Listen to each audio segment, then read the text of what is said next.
Hey, everybody, it's Donovan with the Music Retail Podcast.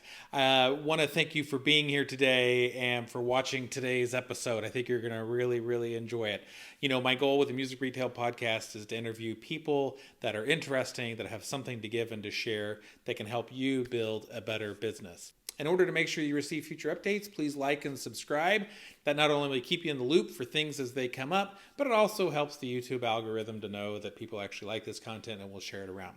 Okay, let's get to the interview.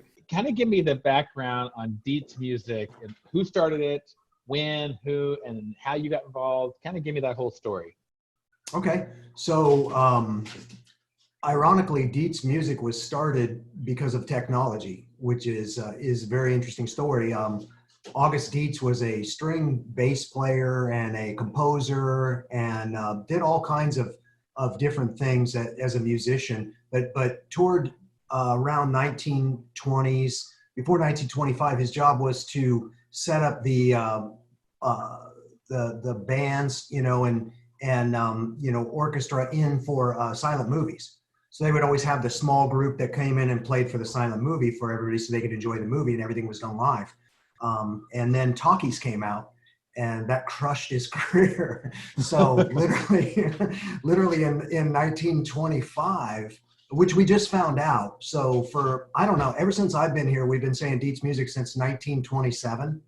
And I was laughing with one of my former partners, and I said, we had one job and we didn't get it right. I have the minutes that say it was started in 1925. I said, how did you guys not find this out? And everybody laughed. They're like, I saw 1927 somewhere, and that's what we went with. But it was actually 1925. I know what that's like when we have our brand, Ernie Williamson Music, which is based in Joplin, was started in the 30s. And we had heard it was 37. And when we built the new building, we built a brand new, super expensive sign. And it says, since 1937.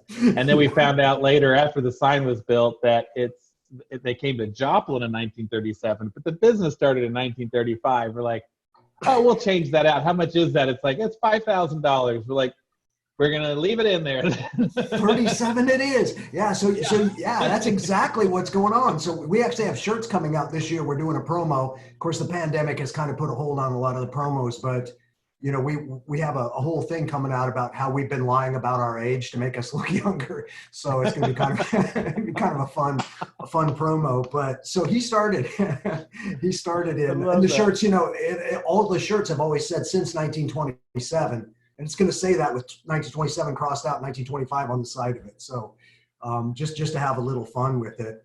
Yeah.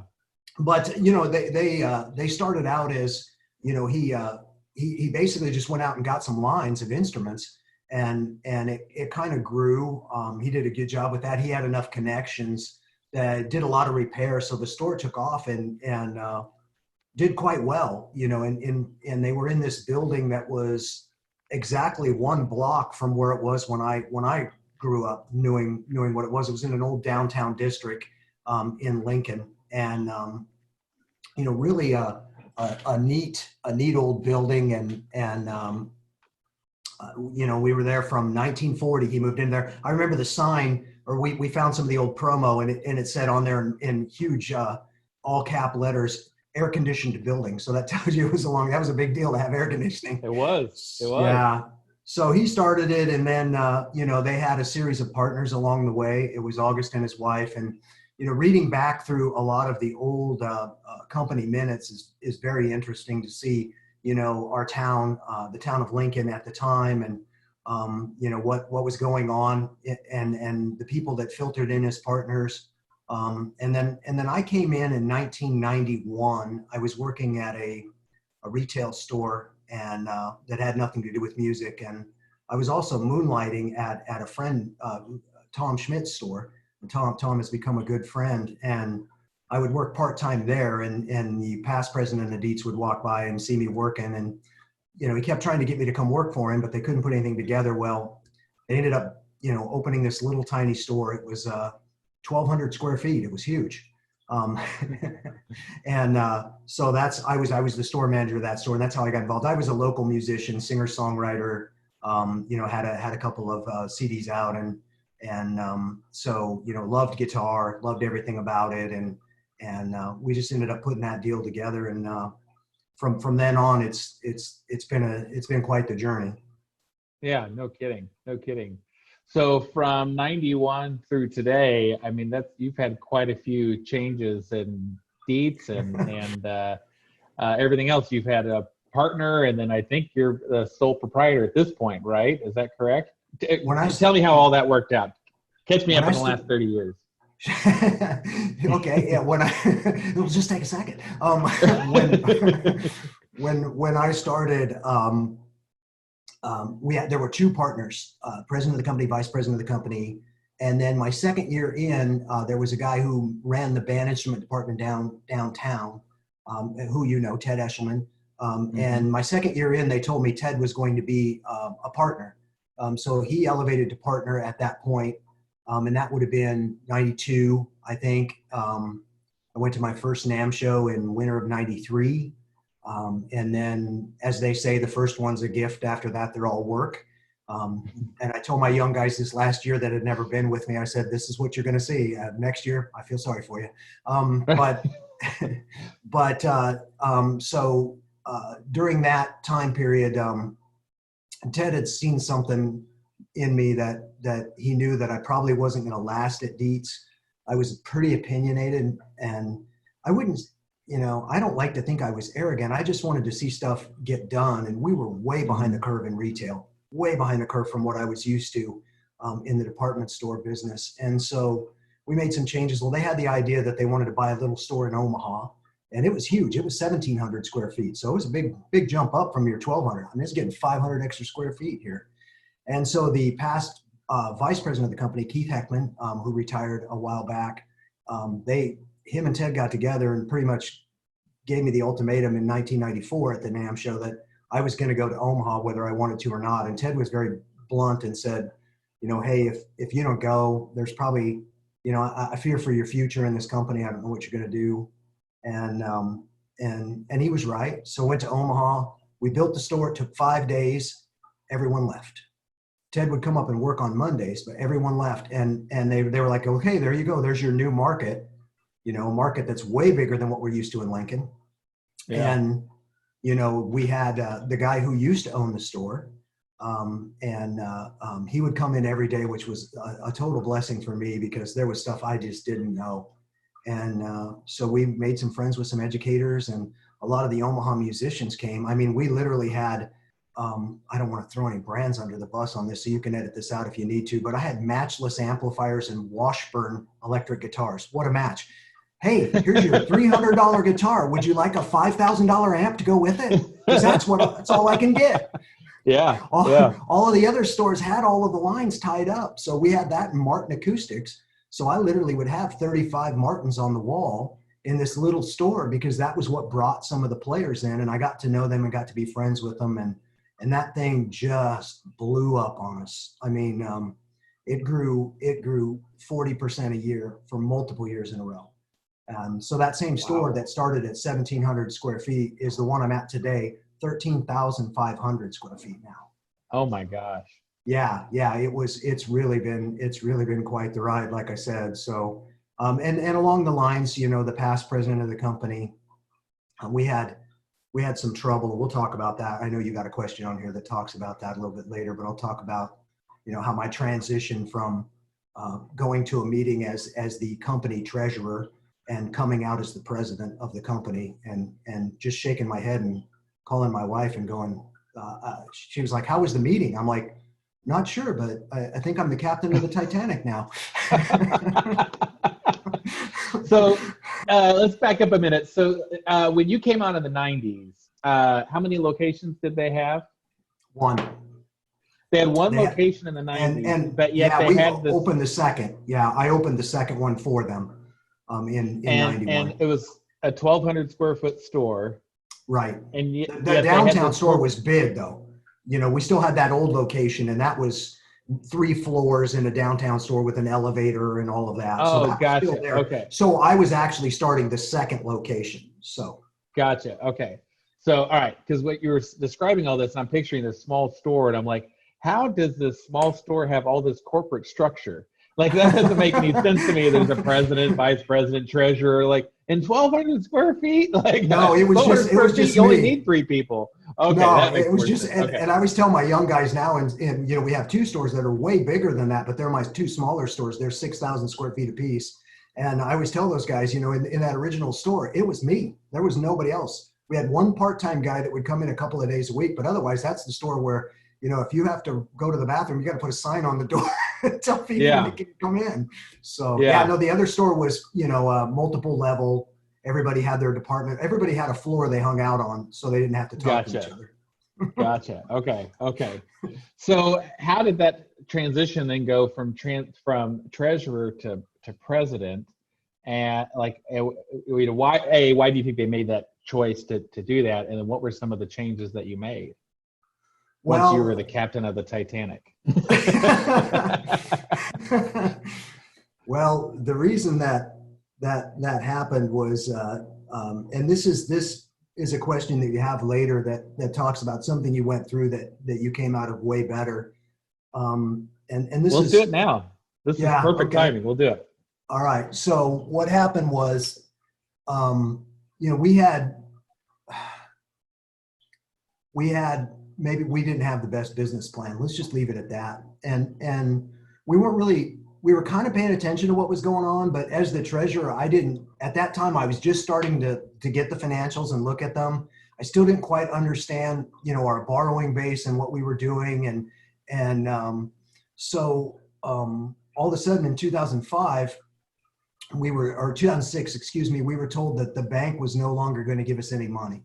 Our line of credit was no longer, it was used up. It was past used up. We were not a viable business. Our rental accounting program was a mess. And so, yeah, we literally had no line of credit for 5 or 6 months. And, you know, at that point, you know, I was trying to figure out what was going to happen if the thing crashed. Right. And so we had to write a new business plan and we had to shop it. Shopping the business plan was tough because all the banks said, this is in June, they all said, if you can make it to January, then we'll do it. You know, and according to I have a captive accountant that has been part of this corporation for 40 years. And he told me later on that, you know, he felt like we were 30 days away from just locking everything up.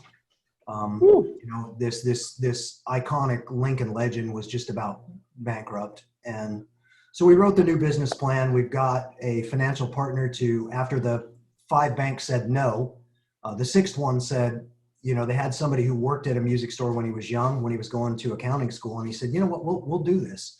We think you guys can right the ship. And at that point, it was 2006. We went all the way to 2007. I think we got everything in place. We went through till 2007 and there's just a lot of tension at the corporate level.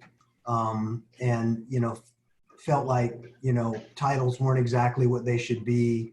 You know, who was doing what. And so we went into a meeting and we had, you know, 3 of the 4 of us had talked and we had to have one of those uncomfortable meetings and say, you know, at this point, we really feel like, you know, things need to change. And so they did.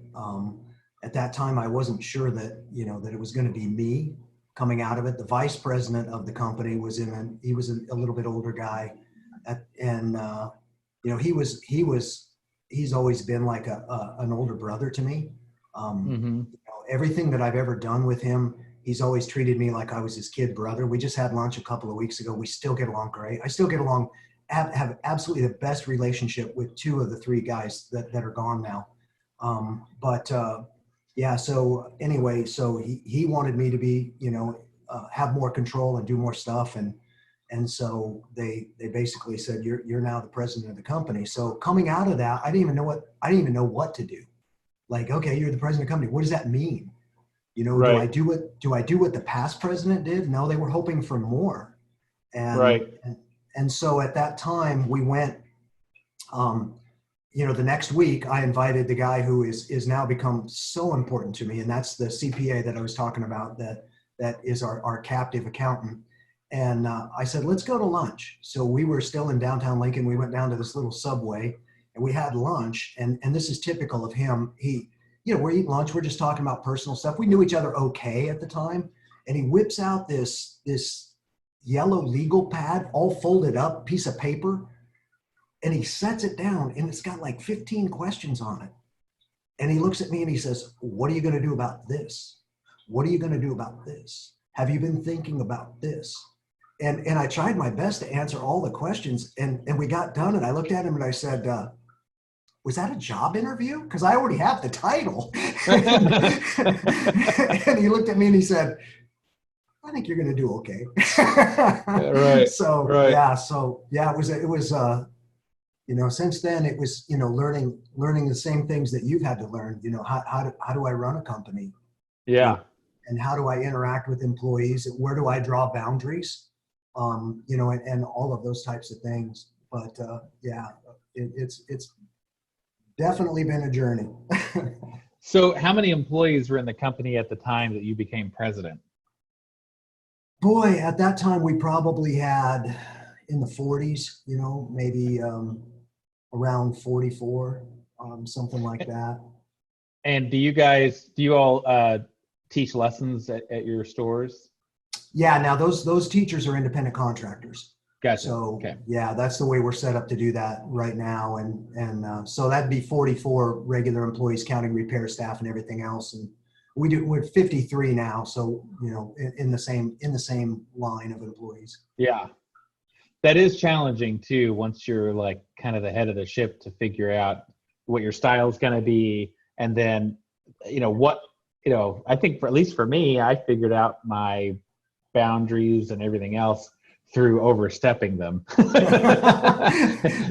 kind of do like, oh, that was too far, and this isn't far enough. And some people are smart enough where they sit through and calculate it and whatever, and I'm not. I'm kind of going by feel and the seat of my pants. Me too. Here, so me too.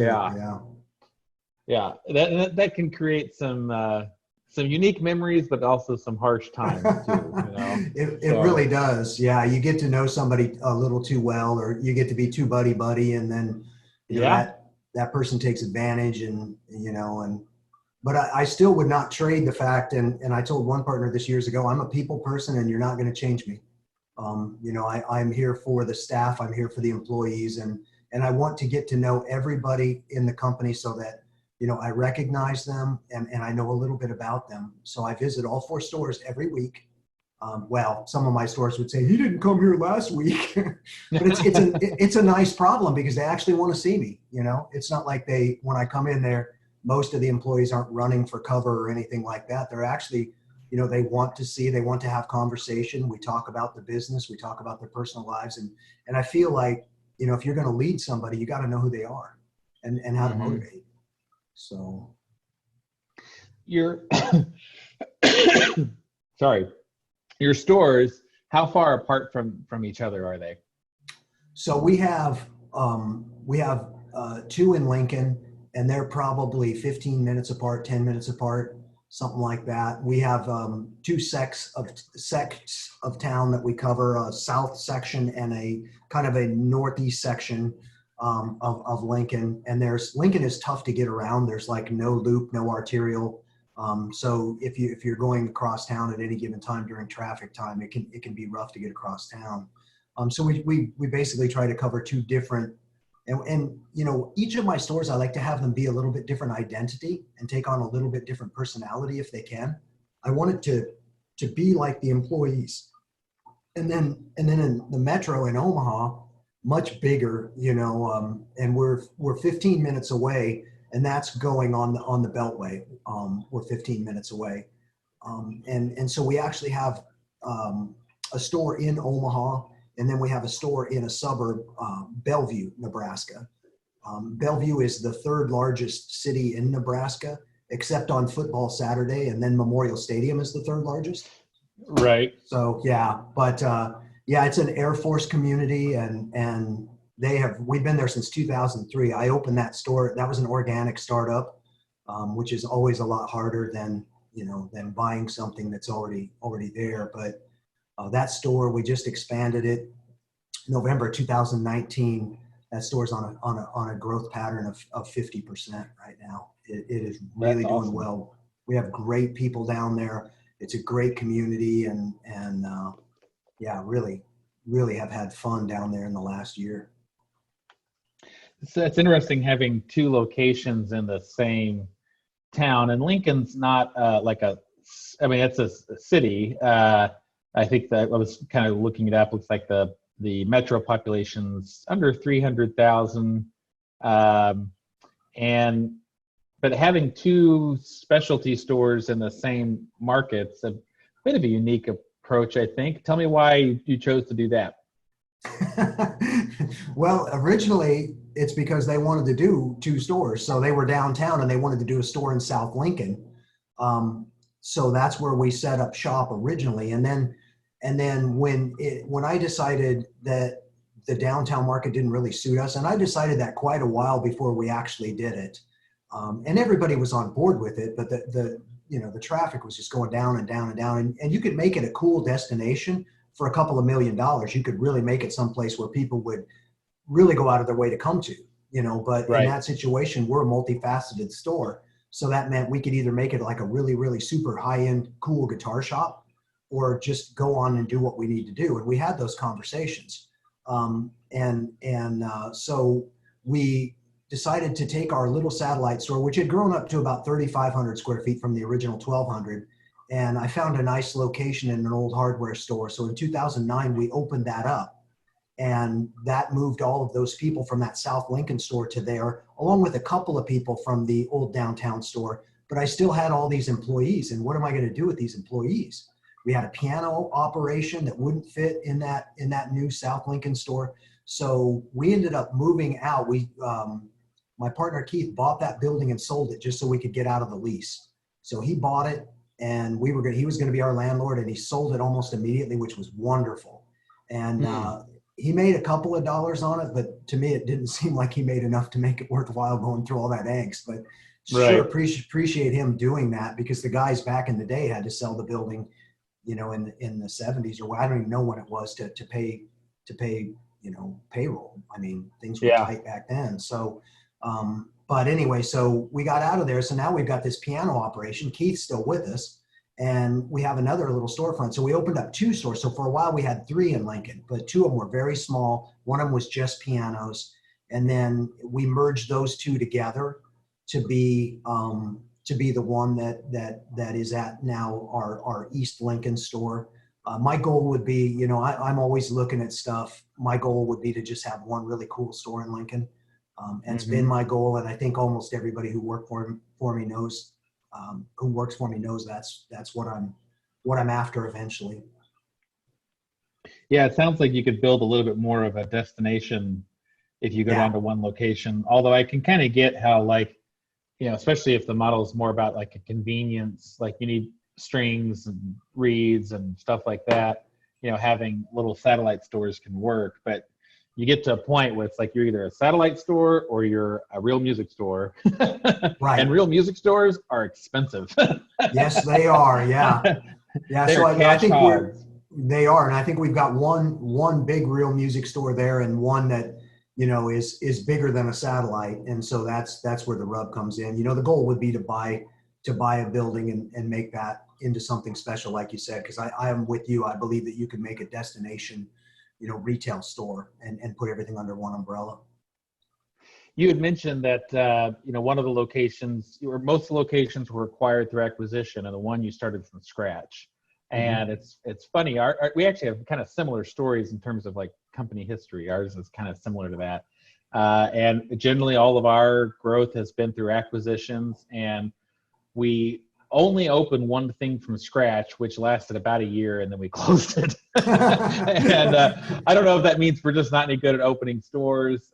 Certainly, opening a store from scratch is a different skill set, that's for sure. And I should also say, acquiring stores is a different skill set. Like knowing how to talk with store owners, knowing how to onboard employees, like that's a totally different skill set than the hustle and drive it takes to open a store from scratch. Right. Tell me about some of your experience with both of those. Well, I've bought several stores, but they've all been from older gentlemen, that were ready to retire. So I bought a sheet music store. That was a funny story in itself. So this would have been, it was before I was even a partner, and I went in and I was talking to Keith, and Keith was a real black and white guy. He's like, well, why don't you sell more piano books? I said, well, there's a sheet music store 4 doors down from us, and all the piano teachers go there, and sometimes they filter into our store, And he said, well, so what are you saying? I said, well, we don't really carry piano books because they do, and we kind of have this, we signed a thing saying that like businesses and all of that in the mall, and we'll go buy them out. Oh, okay. Why didn't I think of that? I don't. Sure, go buy them out. So, all right, let's go buy them out. So I went down there, and you got these guys that you come to know, and they're like, I was like, go down there and hang around and be like, hey guys, how's it going? They're like, good, good, good. How are you? And I'm like, good. You guys are old. You guys ever think about retiring or anything? Or, I'm just asking for a friend, or it's really awkward. And then I come to find out the guy that owns the store wanted to leave, but he had another old guy that worked for him. And I was like, and he's like, well, you can buy the store. We'll sell you the inventory and the fixtures and everything. We'll make you a good deal, but you got to take old Fred with you. And I'm like, oh, that's almost a deal breaker. I don't know if I want old Fred. He's kind of cranky. Even his customers say he's kind of cranky. So I'm not sure old Fred is a right fit for what we do. And but we wanted the sheet music business, and we bought old Fred, and old Fred became the assistant manager of the store and a mentor to me and everybody else around him. And just judging a book by his cover, he was a grumpy old guy, but man, he was an incredible knowledge. It's just a wealth of knowledge of print music, and that's what he did down there. So yeah, he stayed with us all the way until he retired, and there were tears when he retired. I mean, it's funny how all that worked out. Awesome. But so we did that. We bought Hal Snyder Music, and I was barely involved in that in '94. That was the store that we came to Omaha for. Hal also became a mentor, coming into the store and showing me how I don't know how to use an old-fashioned flute lyre, things like that. So, but the organic startup was interesting because it was a new little strip mall.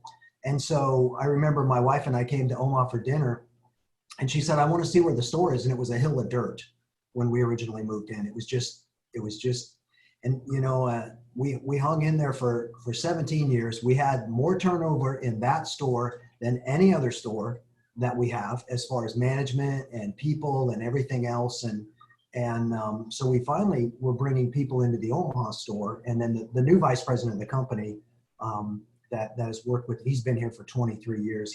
We've grown up in this thing together. And he's been my right hand the entire time I've been since he came. We had them start training with him, and so we send a guy down there. We're like, we think you'd be a good fit to go down there. So eventually he becomes a store manager, and that store just took off like a rocket now. So you just didn't hang in there long enough. 17 years is how long it takes, evidently. Yeah, I don't think I had it in me to wait. It's funny, we had the same problems. Like, we had just turnover left and right, and our idea for that was going to be a small satellite store, but it was about 40 minutes away from our next location, and we would have ground it out and made it work, but the whole model on that was based on rentals. And despite multiple conversations with the school district, once we opened the store, we found out the school district basically provided free instruments to all band students in middle school and possibly even high school. And in spite of all of our conversations with them, they never mentioned that. And I had never seen that before, so I didn't think to ask it. And so I think in the end, like, we'll probably end up breaking even on that thing over time. But it was a headache and certainly a failure. And it made me realize, like, I was too cavalier about thinking that, like, well, we're accomplished retailers. I can certainly open up a 1,200 square foot store and pull this thing off. And I did all this legwork, and I did a good job on almost all of the preemptive stuff. But there's a whole different strategy in hiring and managing and training, and there's trying to build that culture and knowledge base and everything else with people that are just walking into your company who don't know your company at all is a skill set that I haven't developed, and frankly not sure that I want to. With us, we kept hiring other people's employees. They come from other stores. Well, they bring along with them some baggage as well. First, Yep. you either have the I don't do it well because I wasn't shown correctly, or you have this is the way we should do it, even though it's not your idea of business plan. This is what we did at the old store. We're not at the old store anymore. I mean, I had to tell an employee we're like a 5th or 6th music store that he's worked at. Great guy. I had to tell him finally, I had to say, we're your 6th store. Yeah, I've got a long history in this. How many of them are still around? That would be 0. So Yeah.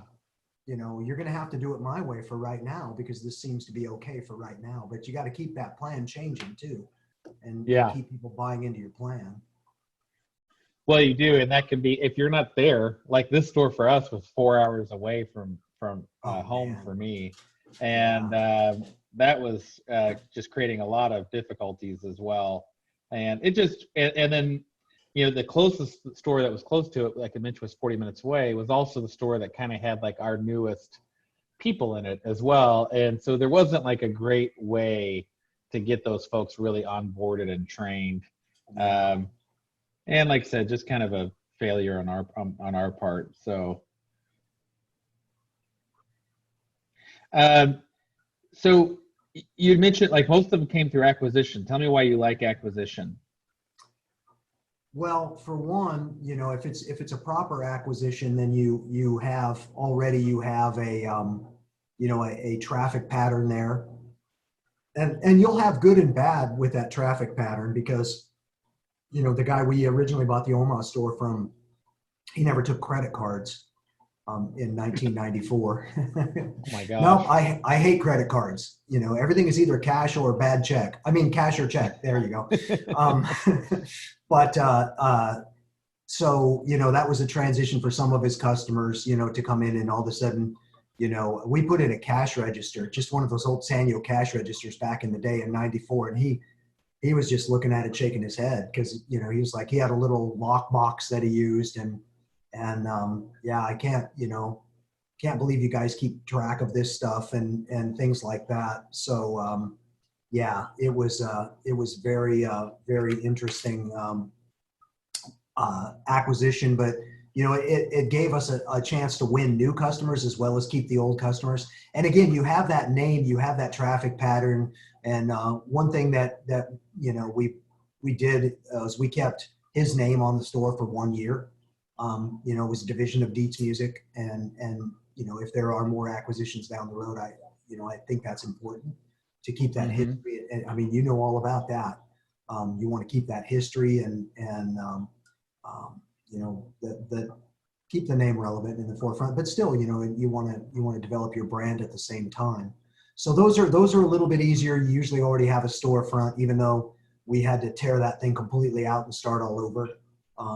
But yeah, that seems to be, if I were to do it again, I would definitely think acquisition would be the way I would go rather than organic, if there was a possibility. Mm-hmm. Yeah, it just seems like there's so many benefits to that. If you do it right, often you can buy into it at a very good price, and get usually some inventory, of which some of that inventory needs to be gone through and gotten rid of. But I think you also get some benefits, like you mentioned, of like you're picking up a new customer base, which can be nice. You get some name recognition. You're eliminating a competitor, which can always be handy. And then I've always just liked that, like, I'm helping someone else out. I'm helping someone else, go on to something else. Because in every case that we've done it, obviously that those people were ready to go. In many cases had been ready to go for quite some time. Exactly. And sometimes you grab an employee out of that deal, that becomes a shining star for you. In the case of that buyout in Omaha, the original buyout, I mean, it was just Hal and his mom, and she was 90 years old. She stood around and cried the entire time we remodeled. I felt so bad. But Yeah, that was really tough. But yeah, in the case of some of the other acquisitions we've had, we bring employees with them, and we're like, all of the other acquisitions are people that we bought and brought into our fold. Wasn't Right. necessarily buying their location as much as it was we bought all their inventory, and then we brought them into our business, to expand our business in the locations we were already at. Yeah. And a couple of those we've gotten great guys that are still with us out of those acquisitions. Well, and if someone has the capital or the access to capital, or even just some creativity, there's good opportunities for that. We've done I think a variety of all these things. We've acquired businesses and have operated them. I mean, and of course we've, I've bought businesses with such great names that I haven't even changed the names all these years later. Cause I'm like, I don't know. And our misfortune is that our company name, Springfield Music, I don't think makes sense in Joplin or St. Louis or Kansas City. And so at some point I'd love to get that squared away. But we've bought others where, we've essentially just done asset purchases and incorporated their assets. We've had others where we don't even necessarily buy some of the stuff. We just handle like maintenance of accounts for them. And Sure. there's a lot of opportunity there that doesn't necessarily mean you're just going to operate their business as a going concern, but you can either get great pricing on inventory or access to students or access to rental accounts, just being open to it. And that's kind of my thing. Like when someone reaches out to me, I'm always open to talking about it. And I don't do all the deals that get presented to me, but I want to show someone the respect, of like listening to what their offer is and hearing about their business. And I'm also just really fascinated by it. I mean, hell, it's why I do this podcast, right? Like I'm interested in other people's businesses and how things operate and work. And, sometimes you come across a good deal. Sometimes you have to give someone an education. We met with someone a couple of years ago in the St. Louis area, and they just had completely unrealistic expectations of what they thought their business might be worth. And I had brought our VP of finance with us, who's just sharp as a tack, and we're sitting through there, and like that guy, I don't know if he appreciated it, he probably didn't, but he got an education for free, because we went through and told him, here's how you value your business, here's the parts of your business that aren't creating value for you. Like we gave that guy a multi-$1,000 education all in an afternoon, and probably crushed his dreams as well. I think he had it in his mind that some store is going to come in and just offer him all this money for his inventory and everything else. It just doesn't work that way, I'd be lying if I didn't tell you there aren't 3 sets of books right here by my feet that I'm looking at right now. I'm like you, I think that it's, and if there can be a deal, that's great. But in the meantime, out of respect, for the guys that I know that, are maybe looking to make a change in career, and they've approached me the same way. It's, I'll give you, but on that same token, I'm going to tell you exactly what I think, and it might not be the answer you want, but at least we know what page we're on and continue from there. That's right. Earlier you had mentioned you were talking about the line of credit. This was way back early in our conversation, and too many interesting things came up for me to ask about it. So I'm going to circle back now. I'm thinking about it. You mentioned that you have a line of credit, or you had a line of credit back then. Do you still use a line of credit now in your business? We use a line of credit. Yes, absolutely. And I am so tickled to tell you right now that line of credit is at 0 for the first time in the history of the company. Wow. Yeah. That's awesome. Yeah, that's thank awesome. you. Yeah, we have been working toward that for a long time. So yeah, we're working towards that same goal as well. And we kind of went through that time period of not really knowing how music stores or retailers use the line of credit, to kind of uncovering some of it, then to abusing it, and now we're trying to say how to get rid of it. How did you guys use your line of credit? Tell me kind of how it was used at Dietze. Well, it was used for everything originally, so it didn't matter what it was. And they also used floor planning, and they used everything. I mean, they used the vendors, they used floor planning, they used the line of credit, and so back then everybody was kind of gear hungry. in the company. So they would go out and try to, to see who could get their POs in first so they could get the gear. And the bank was holding our rental contracts. So they would pay us for our rental contracts. And when the contracts would come back, they would revert back to us and go on the line of credit. It was not smart. I mean, originally it may have been, I don't know, I wasn't involved in, but and that came about while I was with the company, but, again, I didn't have a say so in that matter. And so the line of credit just became a well that we were digging and digging and digging and digging. And that was when finally the bank said, hey, you are not worth as much as your line of credit is. And they even told us, they said, we're kind of stuck with you because if we let you go, we're going to lose, millions of dollars here. And so you can't, we don't think you can pay it back. So we're not going to give you any more. Good luck to you. See what you can do. And so, that was a pretty stressful time. My wife and I had just bought a house, one of those things where you're like, oh, this is, I think we can buy this house. We had a starter house and bought this really nice to us house. And then, somewhere along the line, we thought we have to bail on this house.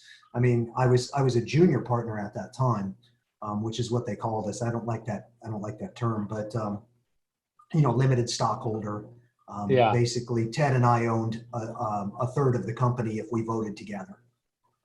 And the other two guys owned a third apiece. And so, that was a very trying time. And so we ended up taking that and moving it to two different, a note and a line of credit with our new bank.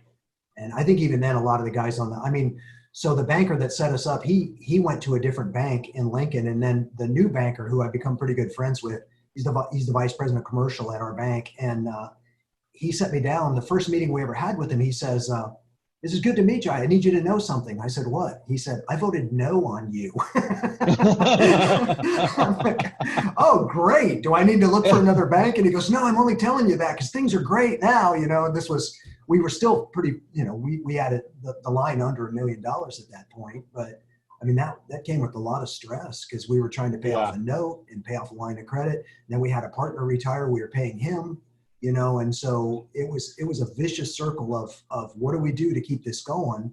But, it was a matter of looking at things, using our point of sale system better, and making that, work for us a little harder, which I feel like we've in the last 3 or 4 months, we've done even more with that, making, the system is only as good. There's no good point of sale system as far as I'm concerned, but it is only as good as you make it and what you learn about it. So we have a couple people really digging in to try to make things better.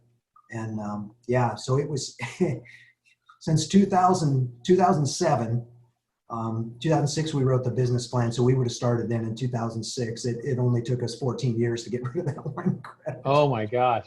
Yeah, so what did you do to get rid of it? Like any nothing special. Just stop being stupid. I mean, that sounds so easy, hard. But it's true. Yeah, it is hard because that sounds hard. I mean, you and I have been on buying trips together. We know how hard that is. It is. It's like, very hard. Custom shop strats, plural. Oh, I can get 8 of them. Yeah, it's hard. Yeah. Do you have 8 customers for that? No, I've got 1 customer. Why are you buying 8 custom shop strats? Because they're cool. They're cool. Yeah. Yeah. And so, that it was a matter of kind of trying to control that, look at budgeting, and actually look at it realistically, looking at product classes and see where we cut a whole bunch of stuff out. We cut a lot of stuff out that was simply slow moving, and you can appreciate this as well. The response was always from the staff is like, well, what if we have a teacher coming in looking for that? Like, well, no place in the world is carrying that, Right. So yeah, I'm sorry, we don't need number 5 bass clarinet reeds. We don't need 10 boxes of them, things like that.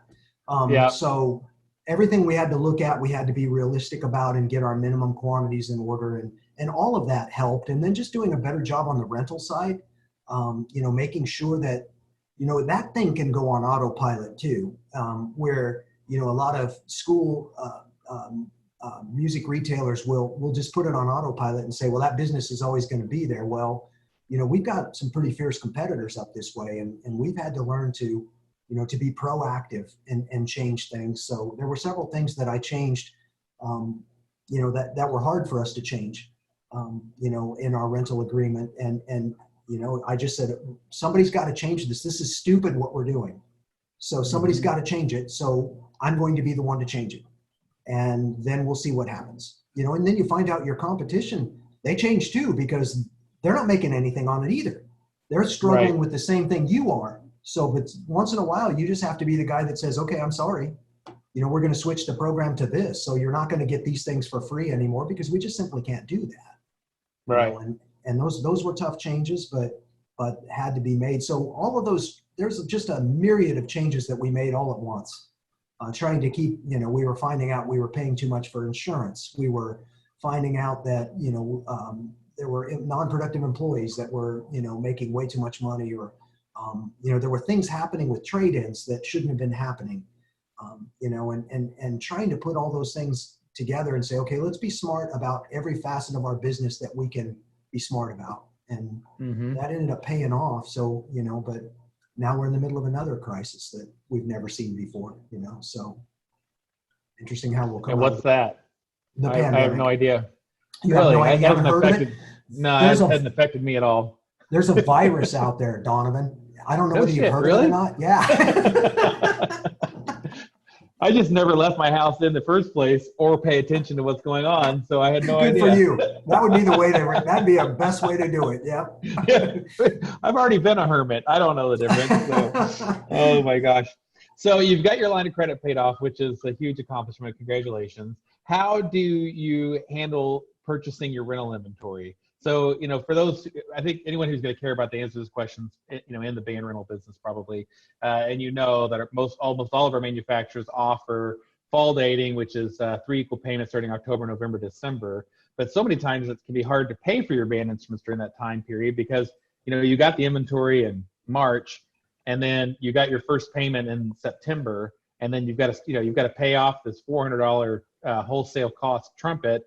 But you've only received $30 or $60 in rental income, assuming that they paid, of course, and that can be difficult. So, do you guys just like cash flow it out of the October, November, December, or do you seek some extended financing? I'll let you know, because we have never been in this position before. So more than likely, I keep that line of credit anyway. So more than likely, just because I said it was paid off doesn't mean it's going to stay paid off. I mean, a line of credit is very valuable for that situation. So what we've always done in the past, up until this coronavirus, which you've never heard of, up until this time, we would take quick pay on our van instruments and put them on the line of credit because the interest rate was actually better and the quick pay made us more profitable. This year, I threw it down the road this year. Because of everything going on, I said, you know what, we're going to need our money right now, because that was before we got a PPP loan, and that was before we got it. So I wasn't really sure what was going to happen with that, and so I said, my goal is to keep everyone employed. Period. So if that means digging into the line of credit again or whatever, we're gonna take care of as many people as we can. We're gonna keep people working if we can. Fortunately for our state, we never had to close. And I did not make a big deal out of that because there's a lot of people who thought we should have. And so we just kind of flew under the radar and said, okay, we're going to stay here. We're going to be limited. We have curbside pickup like everybody else. We have, guys on the floor wearing masks, I give them the choice. I bought more cleaning stuff than I ever have in my life. I resorted to making my own hand sanitizer. I have over on my counter over there, I've got probably 20 bottles of stuff, aloe gel, isopropyl alcohol, every hand sanitizer I could find. So we stayed open, and we were just very cautious. I was doing the same thing with alcohol, but I was buying a different kind of alcohol. If this thing keeps going, I'm gonna roll down your way. So in the past, then you would buy your rental inventory and you'd put it on the line of credit, and you take the early pay. Would you term out that rental inventory, or would it just stay on the unsecured, untermed line of credit? That's a great question. So the bank would always want us to term it out. And the guy that I was telling you about, the vice president of commercial at our bank, he would always say, you guys need to do a term loan. And I would point out to him every year, I'd say, he goes, we need to term out part of the line of credit. I'd say, why? Am I going to get a better interest rate? He said, well, no, not maybe a little, but not too much. And I go, well, but we're paying the line of credit off, right? And he's like, yeah, you're actually doing really well. And I'm like, well, then why do I want to term it out? And we're going to have it paid off. And now we're to that point. But, I think there's good and bad to both. I mean, I like having a sweep on the line of credit, because then if you do a sweep account, anything that you have in cash goes right over to the line. So you're not paying interest on it. So, anything above a certain amount, I think in our case, it's $25,000, and anything rolls right over onto that line of credit. And it's a continual sweep. And I think that's the smart way to do it. There's probably people out there that are doing a lot smarter than that, but that sure worked for me. I didn't even know what a sweep account was when we started this. I've had to, my fabulous 12th grade education is just now starting to kick in, evidently. But, I had to learn about all that. And my banker brought it up in a meeting. He said, well, if you have a sweep account, that'll roll over and then you won't pay interest on it. I said, wait a minute, what did you say? What's a sweep account? And he looks at me and he goes, explain what that is. Okay, so explain a sweep account. So I'm what sure it there's is a lot of people that don't know what it is.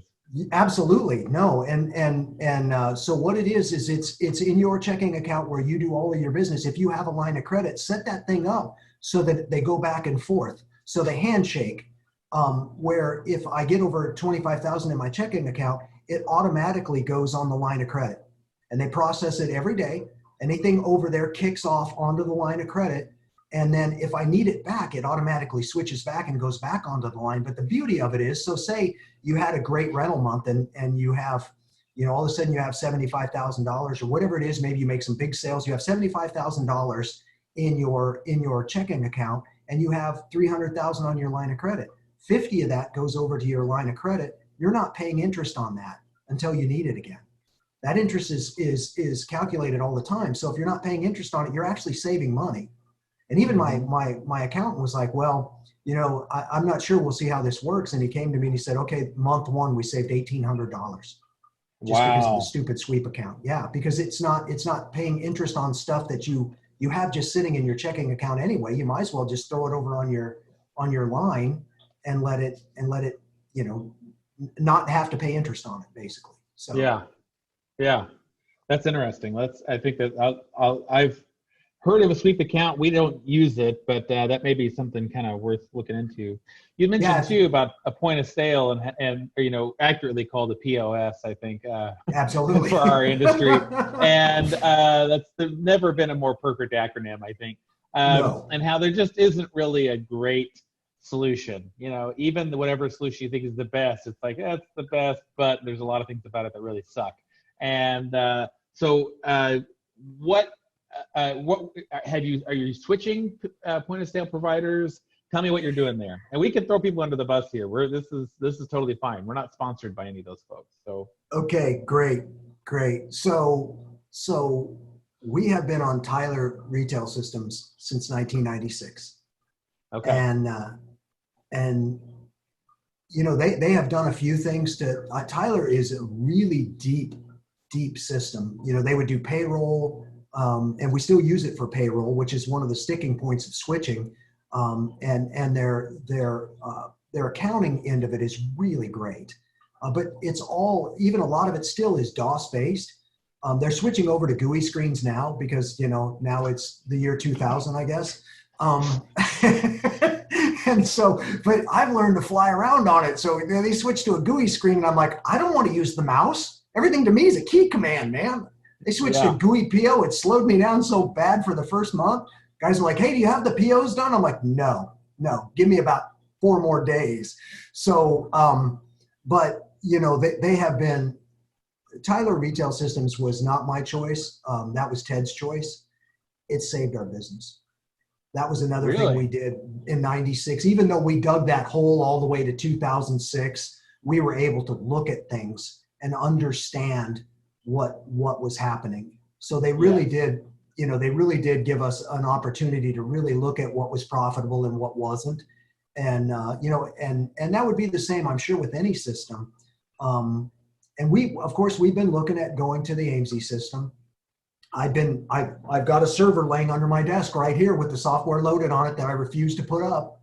And you talked about inventory, so you can appreciate this. How are we going to migrate that data? That's a colossal problem, and I don't think AIMSI has the best support. I call them up and I'm like, do you guys have anybody that can come? No, we don't do that. I'm like, really? I can fly somebody here from Tyler Retail Systems. I did 2 years ago. And she spent 3 days with my team. We learned things about that software we never knew it could do. And she at the point, she telling me, she said, well, it's been able to do that since 1994. You've had it since 96. You don't know how to use it. I'm like, no, I've never been shown that in my life. That is awesome. Yeah. Like a light bulb going off.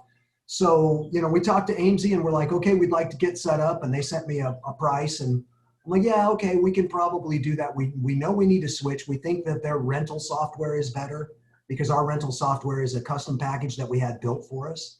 But I do know another music store that's using Tyler Retail, and they looked at switching and they stayed with Tyler. At this point, I'm in a quandary of do we just try to learn what we have better and have more stuff written proprietary for us on this system, or do we pull the plug and go with the AIMSI system and maybe get less than stellar support? But I have a ton of friends who use AIMSI and are really good at it, who can help. And the other cool thing about the Tyler Net is I don't have a server. So it all pings to a server in Florida, and they have 2 backup servers in other states. So when the hurricanes hit Florida, they just switch it to a different server. We never miss a beat. So I don't have to worry about any of the licensing, any of the server care, any of that. It's all taken care of by them. And there's a value to that. So it's a monthly fee.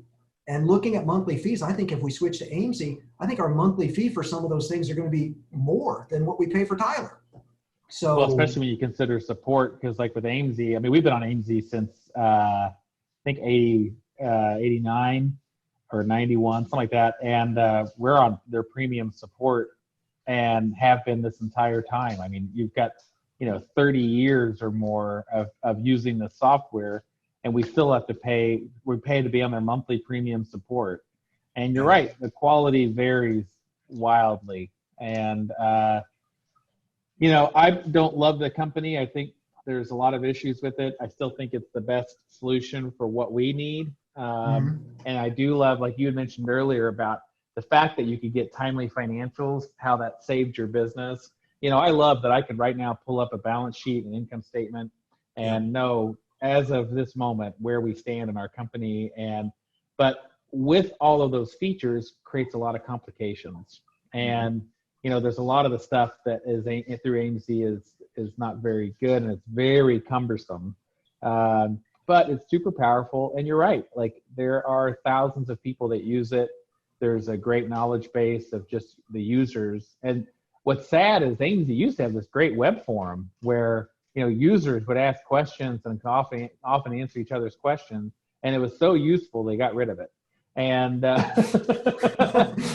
and I wish they had something. Yeah, maybe I should start something like that again with all the other projects that I'm doing. And, but yeah, and then you look at some of the other offerings like through Rainsong and some of those companies. They're all, like Rainsong in particular is doing some very cool things, but it's not, feature rich enough to meet our needs. No, Rain is not ready for prime time yet. Although I think they will be. They have. Oh yeah, I was saying looked at them. Rainsong. Sorry. Yeah, you were thinking of the guitar, but that's okay. Yeah. I had meetings with them, and what really turned me off to them is I still think one of my favorite things that I do is go out to the floor and sell and interact with people, and I talked to this guy and I said, well, it doesn't have these features, so I don't think it's going to work for us. You know what the next email said? So you don't want your business to go up 21%? And I read the email and I was like, this is comical. So right. I emailed him back and I go, explain to me how that works. And he's like, well, our web interaction and integration, you're you know, and he had a little dealer that he used as an example. Their business went up 21%. I said, so you think mine's going to go up 21%? You don't even know what I do or how much I do. And so, yeah, I was really, you know, and the next time they reached out, they said, well, you had dialogue with us. What happened? I said, poor salesmanship on your side. Yeah. The guy was a jerk. Yeah. So immediately I'm like, nah, you're ruled out forever in my mind. I mean, you know, somewhere along the line, there has to be some sort of customer service and there has to be some salesmanship, you know, an explanation and handholding, because this is a big decision. You know, I shut my store down for 2 days to count everything in the store and entered in a new point of sale. It's a big decision. So it is. And all the retraining that goes on with it. And yeah, it's been kind of a nightmare. I'm surprised that you're not using AMC. I mean, they're in Iowa. You guys are neighbors, basically. I would have assumed we don't like Iowa. No, you know, that river. I mean, nobody likes Iowa, but you know. No, there's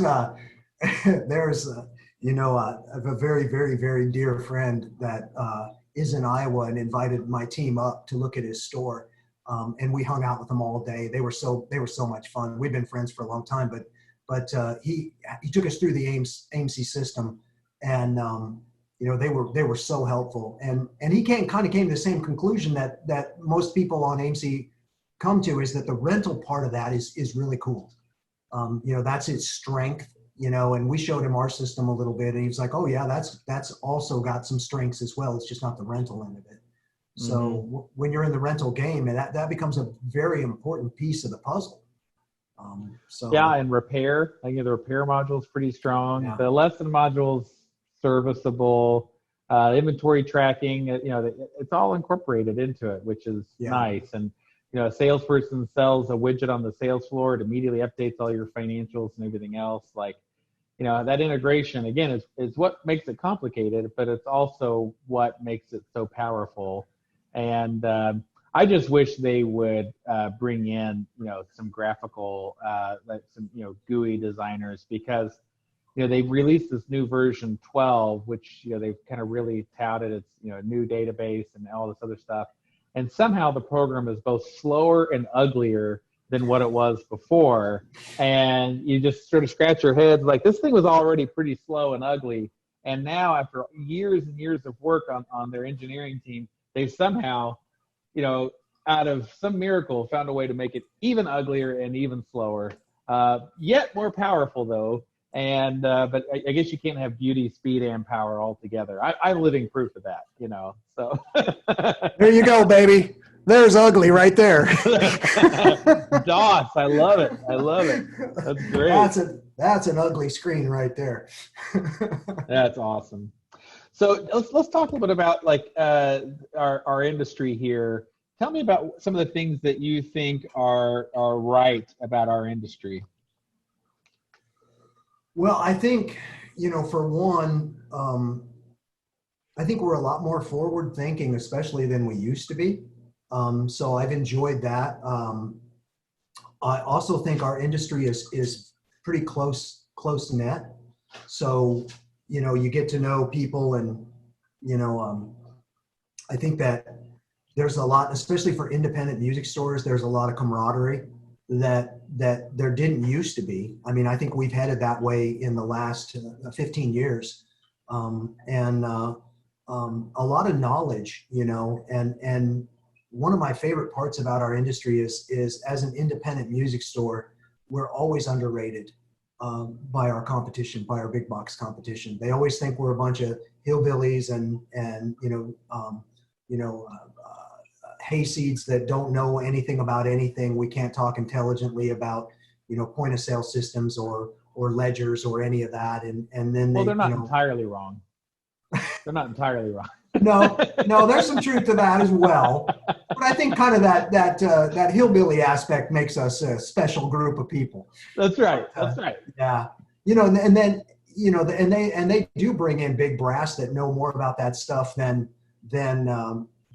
I ever will. But I think one thing that I really enjoy about, you know, and again, I can only speak to in our industry, to the independent side of things, is our heart for the most part, and our fight.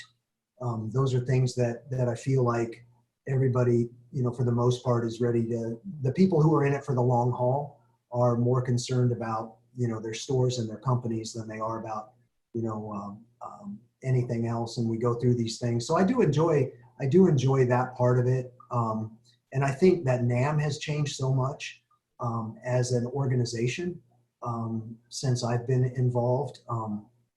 No secret that I've said in interviews before that I wouldn't do what I do if it wasn't for NAMM. I didn't have the opportunity to go to college. I got into this as a young musician. My first NAMM show was all about partying. And since then, a lot of what I learned came from early seminars when they would have these great speakers like Tom Winninger, world-renowned sales trainer, come and do session. And I remember just sitting there and going, oh my gosh, we don't know anything. We don't do anything right, and yeah. So I love the fact that it's been a growth experience. And as far as our industry goes, the whole music thing, that's a whole separate thing. The love of music and what that means to us, each individually and collectively, that's huge. I can't imagine doing anything else. So I still love this industry for that fact. People always ask me, what's your favorite part? I say, going to a school rental night and watching that kid's face light up when they get their first instrument. I love that part of it. And the questions that they have and I just absolutely still love that. They're so excited to play an instrument. And some of those kids go on and they grow up hanging around your store, and in our case, go on to be, some of them go on to be quite big musical successes, and we live vicariously through them now as they travel the world. And you're like, oh wow, that's really cool. I saw on your Instagram that you're playing a soccer stadium in Brazil. How cool for you? Of course that's gone for now, but yeah. So I love the industry for that, the heart of it, both in the playing and as a music retailer. One of my favorite things about our industry, of course, is the camaraderie in it. And I don't know how many times I've retold the story of how we met. But can you, and you've told it to me again, but so we have it on record here. Tell us how your first remembrance of meeting me and how that came about. Well, if I'm not mistaken, I remember exactly where we met, and you reached out to me. I was going down the escalator at Summer NAMM in the old convention center. In Nashville, Yep. And I was quoted in a magazine about selling low margin keyboards. And you stopped me and asked me, hey, I read that article. Tell me again about this keyboard thing. And it was all about gross margin return on investment. It was about Gemroy is what we talked about. And I remember leaving there thinking, and I remember leaving there thinking, well, that guy just asked me a great question. I wonder if I answered it well, because we were just talking about how we added more keyboards to our lineup when Mars Music came. And that dates us both right there. But and you were saying, well, you said you added these things. Tell me more about this. I mean, these keyboards don't have any margin in them. How does that work? And we talked about, faster moving product but I definitely remember it was in Nashville at the summer trade show. Yeah. Well, it's funny. We were talking this winter at the winter show, and you were saying that it was the first time a stranger had basically just introduced themselves and kind of reached out to build that connection. And, here it is so funny because that was probably, God, what was that? 12, 15 years ago, maybe? Like that? Probably 15. Yeah. 12 or 15. And, we've been, we've known each other ever since and see each other usually at least once or twice a year and reach out occasionally and stuff, all from just sort of taking that leap of faith. It's worth it for the folks in our industry. I think the people in our industry, by and large, want to help each other and want to share.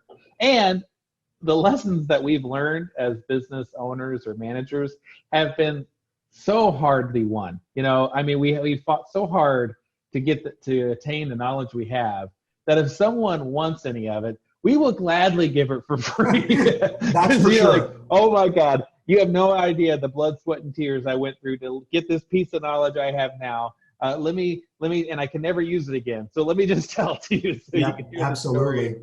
Yeah, exactly. I would just, anyone listening, if you're shy about any of that stuff or whatever, don't be. Just worst. My attitude was worst that you could say is who the hell are you? Leave me alone. That's one takeaway I got from you, seriously. And I told you that at Winter when we had that conversation, that, you know, one of the things I appreciate about you is the fact that your willingness to go out and say, hey, I don't understand what you said here. Help me, you know, tell me about it. And now I've, you know, since that time have been a little more open about that kind of stuff, because you have to understand, you know, that if you don't know something, there are people out there that know it that would be willing to help you, you know, especially as independent music retailer, we're all in this together. So, you know, you're absolutely right in the fact that I want to share what knowledge I can, you know, and if that helps somebody, that's awesome. Yeah. Well, and sometimes, you know, when you've had the success that we've been fortunate enough to have, people just sort of assumed you've got it all figured out. And, you know, usually if they'll spend more than a few minutes with me, I quickly disabuse them of that notion. And there's a lot of stuff I figured out, but there's a lot of stuff I haven't. And I try to be pretty transparent about that, because you're right. Like, you never know, you know, talking about an issue you're having in your business where someone might say, oh my gosh, I've dealt with that. Like, you've got an issue with paying down a line of credit or whatever. We use this thing called the sweep account. Let me tell you about it. Like, so just being open and transparent sometimes. And if nothing else, misery loves company. So probably even if they don't have a solution for you, they can just sit there and complain about it with you. So that can be really nice as well. So that's what we like about the industry. Tell me about some things that you think are wrong with our industry. Well, one of the things that I feel is sometimes, you know, we're a little too quick to fold up and give up. You know, like closing a new store after 1 year. Was that aimed at me? I don't know. Not at all. Not at all. No, I wasn't thinking of you at all. You've done some great things. I don't know that it's a smart thing to hold on to that store for 17 years. I mean, it's finally become a successful store, but that's a long time. That store would be in high school now. You know, I think that sometimes we're real quick to you know, to make snap judgment on things. And, you know, I've read articles by people who I'm like, well, I don't necessarily agree with that. So sometimes I think as an industry, we can be closed-minded on, you know, profitability and things like that. You know, I don't see it quite as much as I used to, because, you know, a lot of people that have had that mindset are simply gone now. This is not an industry for the faint of heart, or somebody who doesn't want to put in a lot of work, as you're well aware of. We don't. I mean, you know, as the president or owner of a music store, you're on call 24/7. There's always something going wrong. Now that we all have websites and things like that, there's always something to do. So sometimes I don't like that. You know, the little guy, woe is me, because I can't do what, you know, these box stores do, or I can't do what Donovan does because he's got stores, you know, or, you know, I don't like that. I'm more of a what can I do guy than I am a what can't I do guy.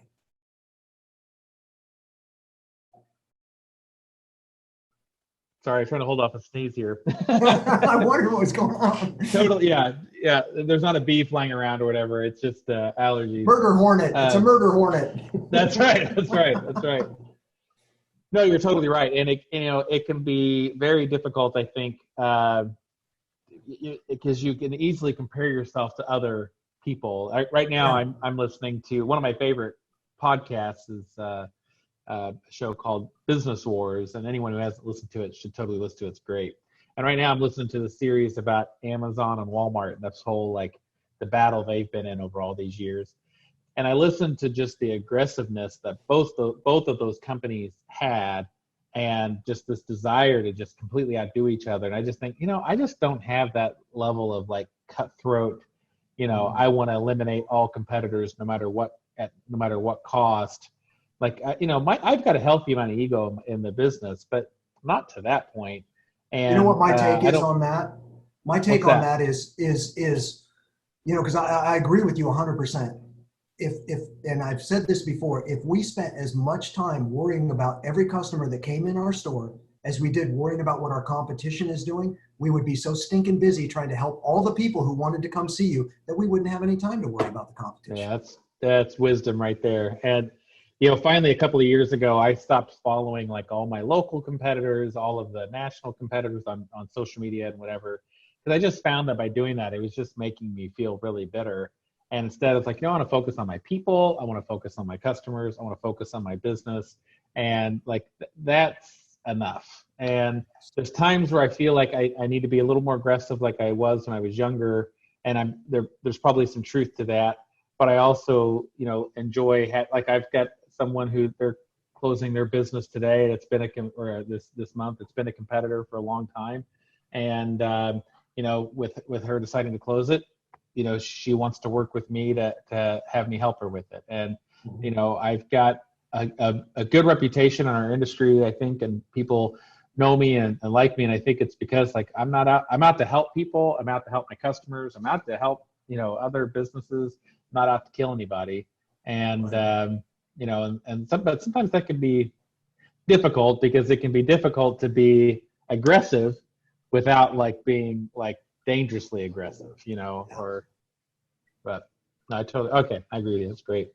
So the takeaway from all that really is everyone put all your passion, energy on focusing on your employees and your customers. You do that and give your customers what they want and give employees what they want. You'll have a good business. There's no doubt about it. So tell me where you see, what's the future look like for Dietze Music? Tell me what you think the next year is going to look like. Put your prognostication hat on, and what do you think 1 year from now looks like? Well, my desire is that, we keep moving in the direction we're in. We have really solidified our team. And I have created groups that, I have a creative team, I have a web team. I have, the board of directors, which is very small, and a great management team as well. And so I see us, growing together and compiling our ideas, which I'm a big proponent of, getting together and talking in groups. And that way you weed out all the bad ideas. I don't want to march to my staff and say, we're going to do this without, including them on the decision. Because maybe it's a dumb idea. I mean, we've had that in the past where we went forward with ideas and they weren't good ideas. And you know what what happens is the staff starts to grumble and everybody's laughing because it was a dumb idea. But because you're proud and you march forward with it, they don't buy into it. So I see us, hopefully as continuing to keep that line of credit at a zero as much as we can. And, deal with what we're dealt with and be proactive with, whatever the cards are that we're handed, we play those cards, whether it's coronavirus or, whether it's a late school startup, people come to me on the staff, my guitar staff. Have you thought about what happens if school doesn't start this year? Yeah, no, haven't thought about that at all. Thanks. It was kind of like you with you. Nope, never heard of the coronavirus. No, that hasn't kept me up at night at all. Not even concerned. Right. So, and I want to continue to empower my staff. So a wise man told me years ago, your business is not worth anything if you have to be there every day to run it. I still want to have a lot of hands-on, but now at the level I'm at and being the sole proprietor, I have some very, very trustworthy people who work for me that are so loyal. And I want to continue to bring them along and see what the next chapter of Dietze Music is. At this point, I don't know. Shelly and I don't have children, so there's not. But I have several people in the company that I believe can rise up and become the next generation of Dietze Music. They already are starting to. So we'll see what that looks like, and that's my goal. I tell all my young guys, I say, by the time. You got about 4 years. When I'm 62, I'm gonna kind of, might go down to 3 days a week instead of 5. I'll still be on call all the time, but actually work out of the home office. We'll see what that looks like. We'll see if I can even do that. My wife tells me there's no way you're going to do that, but I'd like to. People don't accept a challenge unless they're empowered to do so. So you have to empower them and then encourage them, and then if there is a mistake, you have to just point it out, but in a loving way. You can't go and rub their nose in it. You just have to say, okay, here's what I would have done and here's why. Now, let's see if my way made sense or your way made sense, and then they understand it, own it, and they'll make the right decision next time. So that's where I see us headed. That's probably longer than a year process, but in the next year, I just see us getting better at what we're doing now and finding out more about our POS and trying to get better at what we do right now. There were some major changes we had. One of those was the POS and the new phone system, and I just put it all on hold because my people are way more important than that. People are way more important than stuff. So we changed a lot of things to make sure that we could keep everybody working right now. Well, and that's an admirable thing to do. We didn't. We went out. You couldn't. But You we had to close. shut down though. You had to close. We had you to didn't have a close. choice. So we had to lay off 2/3 of our folks, and our government, kind of classic government. They do one thing right, they got to also screw something up. And I was impressed with how quickly they came together with the PPP loan, which I think was a great thing. But combining it with the increase of unemployment was not so great. That hurts a lot of our workers who weren't making $900 a week working for us. But unfortunately, those folks had to make sacrifices for the good of our company. And one of the things that we kept telling our people is like, hey, we've got to all sacrifice so that when this is over, we have a business worth coming back to. And I got to tell you, the vast majority of our folks really bought into that and have made sacrifices. Now, some of those folks, the sacrifices ended up not being quite so bad. We had people that initially when we laid them off, they were going to get the state maximum, which in Missouri, I think is $320 a week, which isn't very much. Huge sacrifice on their part. And then, of course, the federal comes through like, we'll give you an extra $600. And now all of a sudden, they didn't end up having to sacrifice as much, but they were willing to do it up front, which is important. And you kind of mentioned earlier, about this idea of, this kind of inclusion and the kind of the democratization of running your business. It's really important to, get people's input and have people feel like they're part of the process, but not go all the way to the extreme of, being a democracy or managing by consensus, because at some point someone has to make a decision and say, you know what, I know this is what you want to do. I feel like it's the wrong thing. I've heard you all say it and I understand, and I may be wrong, but I think this is the right way. And it's opposite of what you want. And so we're going to go with what I want. And if I'm wrong, I'm wrong. And I think there's importance to do that, but hearing people out is such an important process. And then the final thing is, that kind of right through my head as you were talking about it, when we try to prognosticate the future, especially for right now, we have a buyers meeting that we have a couple times a month, and our folks were asking like, well, we've ordered conservatively on our rental instruments. What do we think the fall is going to look like? We don't have many displays booked right now. Like, do we think that this is going to open up and all this stuff? And I'm like, I don't know, but I know if this happens, we have to have rental inventory. And if it doesn't, then we'll figure it out. Like everyone else will have to figure this out. If we end up buying our rental inventory and then we're not able, there's no beginning band, well, the manufacturers are going to be dealing with this everywhere, and we'll figure it out together. But I'd rather have that happen than school's back on in the fall and guess who didn't order enough rental inventory. Yeah. So it's well, you just just do the best we can and move forward, and that's really all you can do, and right. That's the one nice thing about this pandemic is that it's kind of put everyone unless you're Amazon or a grocery store, everyone's in the same boat right now. Is you're doing the best you can and you don't know for sure what's going to happen next. You try to figure it out as you go along, That's exactly right. And we're all different, we were able to stay open. You couldn't. Most of my friends had to close too, so everybody's handling this differently. And and I think that's another thing we can all take away from this, that we need to remember when we're talking about dealing with, the camaraderie of the music industry. Everybody's different in the way they're wired. Everybody has different beliefs. And you know what, that I've learned that needs to be okay, and I think sometimes we want to judge everybody or judge each other on what we had to do. Well, no, we're all just trying to do the same thing. We're trying to do what's best for our business, no matter what that is. And the decisions need to be respected. So yeah, I think that, we're all in this together, like I said, and we're all in different parts of the country, then we're all dealing with different circumstances. Yeah, that's exactly right. So finally, I always ask this question. Tell me if you can send a message to the you from 2010, what would you tell the younger you? Send a message back. Knowing what you know now, what would you tell the you in 2010? Run.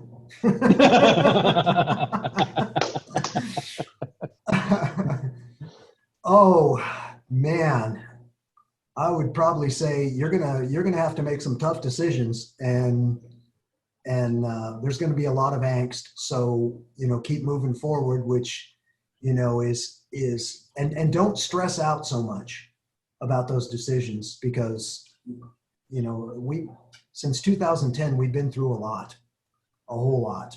So we went from 4 partners to just me in that time period, and so there's going to be people that don't like you, and you're just going to have to learn to be okay with that, and don't lose sleep over it, because you're doing the best you can. And your bottom line is you love this company. It's 95 years old. You want to see it get handed off to another generation. So you need to make those decisions and stop worrying about what people today think about you.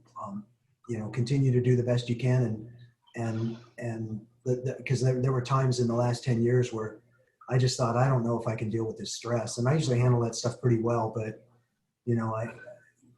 buying people out is not easy. In some cases it's better than others, and easier than others, but it's never a good conversation to have. It's always a tough one. So learn to face those battles. Don't run from them is probably what I might have spent part of that 10 years hiding under a blanket somewhere. I love that. Learn to face your battles, not hide from them. I love that. A common story is told about the difference between buffalo and cows and an approaching storm. And I heard this once years ago, and I just loved it. And and I don't know if this is true or not. And if it's not true, I don't want anyone to correct me, because I want to operate under this misconception, because it's a great story. But when cattle see a storm approaching, it's alleged that they will turn away and run from it. And as the storm inevitably overtakes them, they continue to run, thus enduring the amount of time they spend actually in the storm and making it much worse. And buffalo are reported to do the exact opposite. They see an oncoming storm and they run through it, and thus shortening the time they spend in that. And I think there's so many times in business we can see a storm on the horizon, and we try to outrun it, or run away from it, or hide from it. And sometimes you can do that, but most times you're better off to look at it and square up to it and figure out how to get through it quickly, and with the least damage possible. I think for us, obviously, and for all of us retailers, this COVID-19 pandemic was a tremendous storm, and some folks chose to try to outrun it. Other folks like us decided we're going to try to run through it, but you figure out what approach you're going to take and go, but never forget, running through the storm is an option. And sometimes I think we forget that, Yeah. So what's the message that you want to send to the you in 2030? Enjoy your retirement. Oh, what's funny is I've done so many of these, and almost everyone has the same answer for the 10 years ago. Chill out, don't worry about it. It's going to work out okay. Hey, you should have done this sooner. Those are the most common things.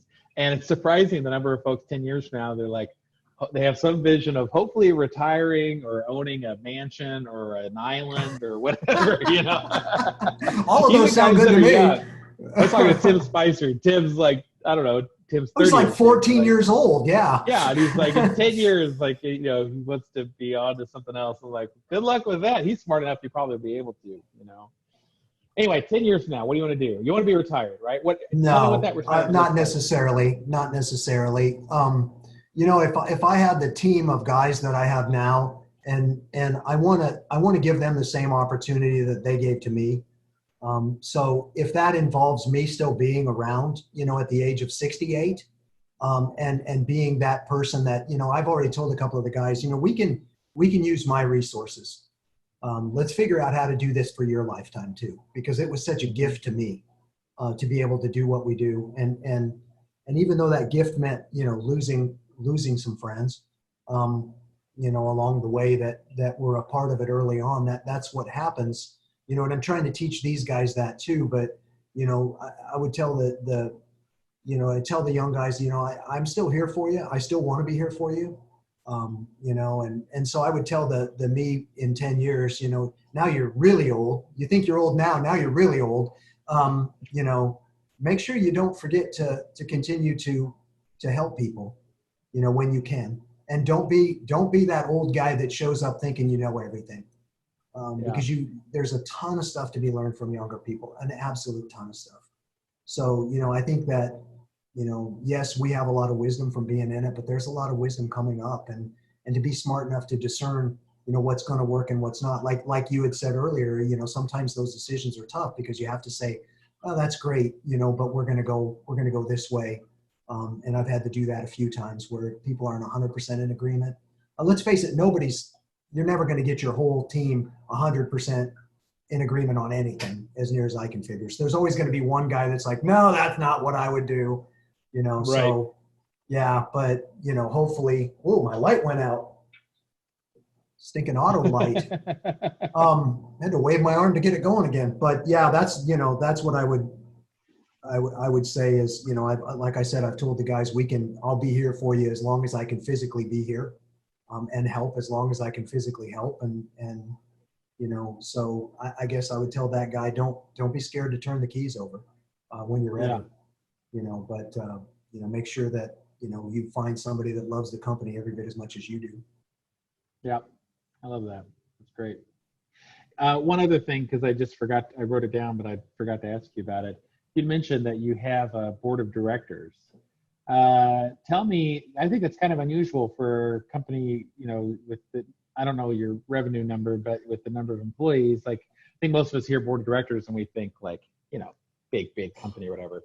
Who are the people on your board of directors and what value do you see in that? So we've always had a board of directors since way back. It's in the company meeting. So that's just always been something we've kept, even when it was one store doing, $600,000 a year. So on my board of directors, there's just three of us. So it's me and the company vice president, James, and then our accountant, Dave. So it's basically president, vice president, and Dave's official title by the state of Nebraska is secretary treasurer. So everybody, we don't do necessarily organized board meetings because it's so small. Once in a while, we'll all get together, but pretty much everybody, has a role that they fulfill. So Dave would handle everything that's under HR or tax related questions or accounts payable. That's all him. He takes care of that. And then James handles basically, he's been great at this. If I say we're going to do something, James writes it up and makes it sound good and puts it on our company intranet and makes sure everybody knows about it. He's a great communicator. And I'm an idea guy. I'm not a great communicator sometimes. I've had to learn to be a better communicator. I've reached out to the staff once a week ever since the pandemic, and a couple of times twice a week, to everybody that had a corporate email address and said, here's what I'm thinking. And so I learned to do that. And it was amazing. The response that I got from people was like, they were like, hey, that's amazing. We appreciate it so much because we're scared. We don't know what's going on. So to hear from you taking the time to write out 3 or 4 paragraphs of your thoughts means the world to us. And so I was like, oh, wow, I didn't realize that would make that big of a difference. But so as the board, we try to just, keep that line of communication going. That's more what it's about than anything. So Dave and I would be the guys deep into the finance. James would be as the vice president, would be the operations guy of the entire company, which he was doing before he was vice president. So. Right. Well, I think that could be something really useful. You just mentioned that made me think like, well, that could be something that could be handy to look into. So. Yeah, you just get a couple other sets of eyes on things. And again, as humans, we're all wired a little bit different. And so somebody may see something that I don't see. And I appreciate the fact that that's pointed out to me so we can make an intelligent decision on it. Yeah, I love that. I love it. Great.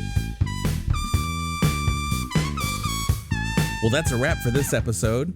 If you'd like help with your business, check out musicretailconsulting.com for articles, resources, and coaching and consulting services. Also, you can subscribe to this podcast so you're aware of future updates, and rate and review while you're at it. Thanks for listening.